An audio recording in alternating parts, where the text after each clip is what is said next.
Hello and welcome back to our coding lesson, writing tests for AsyncIO applications. So, after introducing how to test AsyncIO applications, this code example focuses on demonstrating the approach to writing unit tests for asynchronous code.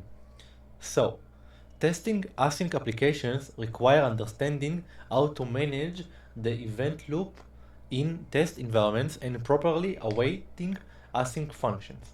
So, first of all, you will need to do a couple things. I will write it as a comment. You need to pip install pytest, and you need in addition pip install pytest AsyncIO. That's all. Now we will create two files, async app and test async app. So let's get started. First of all, let's start with the async app. We will import AsyncIO. We will do a very simple function. Async def fetch data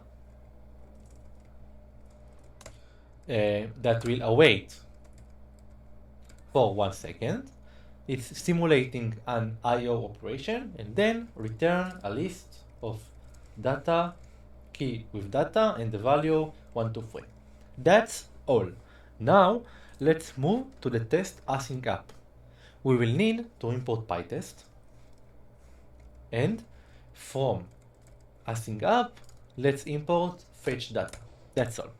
Now let's create the async def test fetch data.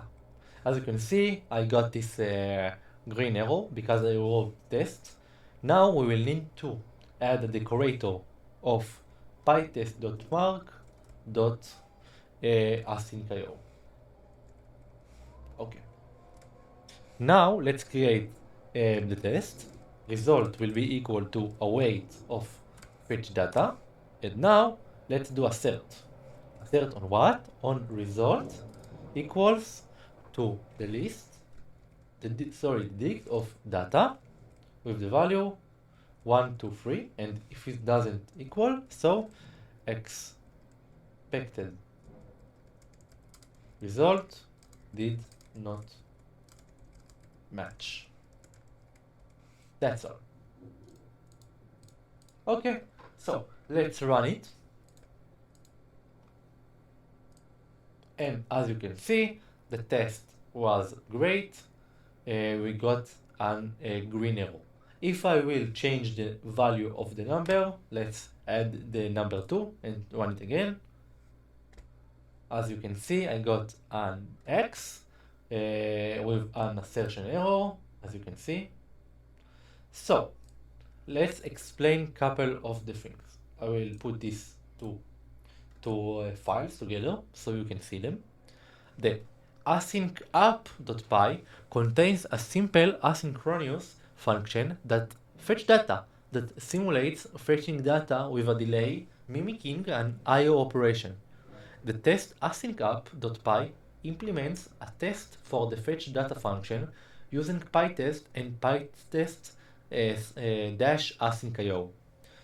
This part, the pytest.mark.asyncIO, this decorator is used to mark a test coroutine that will be run by the event loop. It tells pytest to run the test function as an AsyncIO coroutine, properly handling the event loop. The test fetch data function is an asynchronous test function that awaits the fetch data coroutine and asserts its return value matching the accepted results. This demonstrates us how to test a synchronized function with pytest, ensuring that they perform as intended. So, let's sum up. This code example showcases the basic setup and approach for writing and running tests on a synchronized function in Python using pytest and pytest AsyncIO, highlighting the importance of properly testing async code to maintain application reliability and performance. So, I hope you understand this lecture. I will see you at the next one. Bye bye.